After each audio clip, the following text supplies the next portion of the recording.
So what great leaders and facilitators listen for. I'm going to not review this in detail, but I just want this up here for you. You can watch this in review. I'm always listening. I consider myself a great facilitator. What am I listening for in meetings? I'm listening for, is the vision being spoken around here? You know, your vision is your mission, your vision, your goals, your business goals, anything that's a future state, because that's what we're organizing for. So is the future of my business in the background of this conversation? Because that's why we need leadership. We lead these futures that haven't happened yet. I'm listening for strategy. Are we talking about strategy? Are we picking the best route to achieve our vision?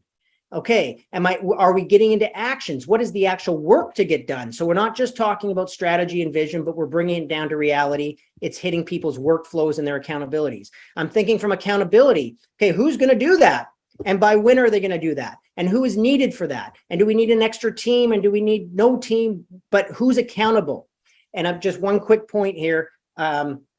Accountability, I'm always listening for single point accountability, not, well, we're all going to do that. No, if we're all going to do it, guess who's going to do it? Nobody. That's what happens when everyone says it's all our jobs. It means it's nobody's job. Forget that. You got to have one person who at least captains the area. It doesn't mean they do all the work, but they're responsible for saying this area is going to get implemented or moved through. I'm listening for, how do we measure this? How do we know we're on track? How will this show up in the business metrics, you know, on the scoreboard? And then calibration. How do we fine tune this? How do we continue to coordinate? What follow-up actions are needing, or meetings, or new team members? Okay, so that's the whole world there around what you're listening for as a business leader. You see, I'm not listening for the team being happy. I'm not listening for, did we enjoy the horseback riding? I'm listening for, did this get done? Okay, briefly, and you're going to have these as downloads, so I'm not going to spend a lot of time, but I have samples of agendas for you. High performance meetings, samples agendas. Again, what's the point of this? Clarity, accountability, and execution. That's what we want in every meeting, don't we? We want to walk out clear. We want people accountable, including ourselves, and we want to execute. So what does this look like? If you had a weekly meeting, again, the time varies depending on the size of your team. But let's say this is your leadership team and more of a traditional setup. It's you as the CEO or founder. You got your top people sitting around the table or on Zoom. You want to start with the meeting outcome. I suggested this one, which is each member of the team is in communication, and we are staying aligned in realizing our business outcomes. So I'm really committed when I have weekly meetings with people, each leader is in communication. That to me means they're talking about their priorities. They're talking about what they're worried about happening, what's not getting done, and they're talking about successes. In other words, everyone's being straight with each other. We're not hiding things. We're not going back to our workflow hoping it's going to all turn out by next meeting and being quiet about it. That's not high performance. So I demand of my team that we communicate early and there's no surprises for anyone, right? That's just it. And we're here to support you. If there's something not working, let's get to it. Let's put it on the list. So you start 5 minutes, you're going to talk about the future and the scoreboard, you know, presence, the future. What does that look like? You can talk about business success. You can talk about, here's what happened this week that is a clear example of, you know, our breakthrough or what we're committed to this year, or what we declared, or, you know, we said we're going to be the best in customer service. And here, let me tell you a story about customer service. And that is the good job. That is what we're up to. And it can be a short story about it. Or if you really have nothing to point to, and my opinion is you can always find some success in 7 days, and it's worth doing it. Don't be stingy. You can find success, but you can also find areas that aren't working. So you can say, we really screwed up on that customer, blah, blah, blah. And that's not what we're committed to. That's clearly not what we want to have in the future. So let's debrief that, or schedule time to make sure we debrief it, because that's an example of what we used to be, not where we want to go. So this is all about this is how you get the vision. If you think back to the 6 areas to listen from, you're talking here about measurement and the vision. You can look at the scoreboard too. You know, where are we at with sales? Your top, as we say, KPIs, your dashboard, whatever you're looking at to say the health of the business, you can hit there quickly. This is your weekly. Then spend 10 minutes reviewing the tasks from last week. What did we say we would do, right? Practice straight talk. I have this little execution score thing there. Often when I work with teams, I have them rate themselves, you know, on a scale of 1 to 10, 10 being we fully executed everything, baby. We hit everything we said we were going to do. 1 being, I don't know, did we just take all the were we all on vacation? Where did you rate last week? It's a way to measure your execution. And then you look at the week ahead, 10 minutes, you know, look together. And I said to hear from your 90-day action plan, which you'll see, this is all built on the premise that you have an annual plan in place, you have quarterly plan in place, and you're inside more of a, you know, formalized, not complicated, but you have a strategic plan in place for yourself, however that looks for you. So you look from your 90-day action plan and you say, what's critical this week? So it's not all about putting out fires. It's about building for the future. What are the priorities this week? And then you end with next actions, what's going to hit the calendar, make sure they're scheduled. And then acknowledgements. Acknowledgements mean, you know, just, it could be just a sentence, you know, your thank you team for the effort. You know, even though we're dealing with trying times, we've got 700 paychecks to sign. We've got, you know, we've got more business than we can handle. I know we're waking up from the COVID coma, but thank goodness we got all the business and the breakdowns we got, because look at all the revenue coming in. We'll deal with it. But I really appreciate how you're all pulling together as a team during this time. I know it's tough, but we're having the right conversations. So good job. So something as a leader where you're thanking the team, you know, in a real way that's important to the business. And that's a tight 45 minutes, depending on how many people are on your team.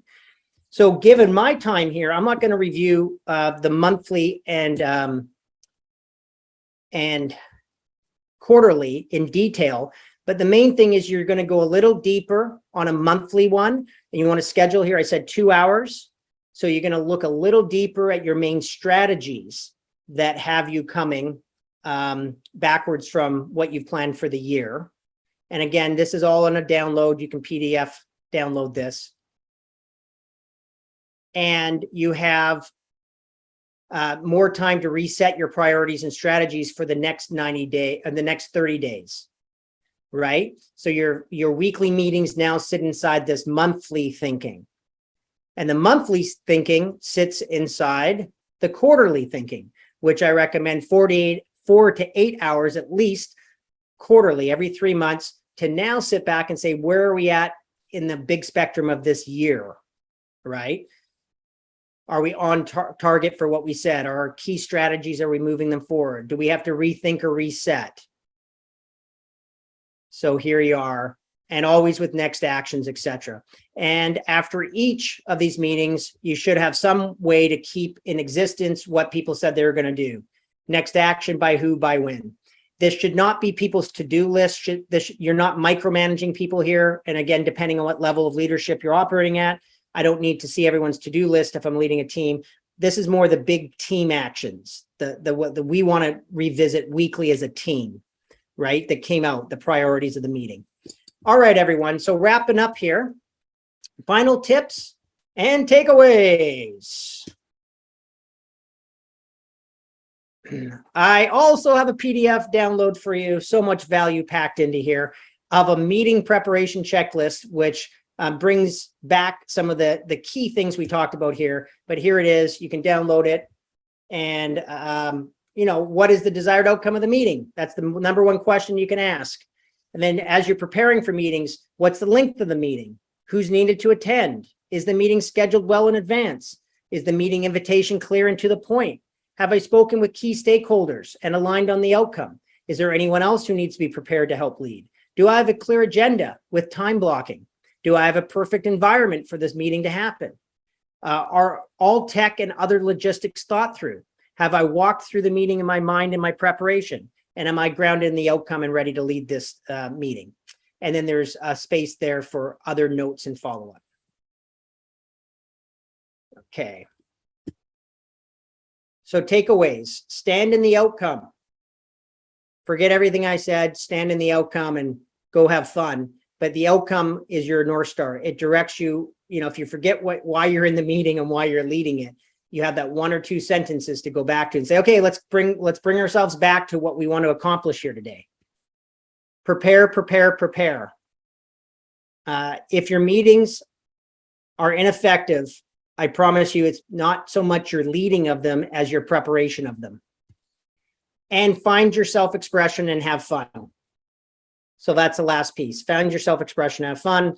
I know for a lot of people, it's kind of like public speaking. Probably you really dread leading meetings. You'll practice does help. Preparation helps.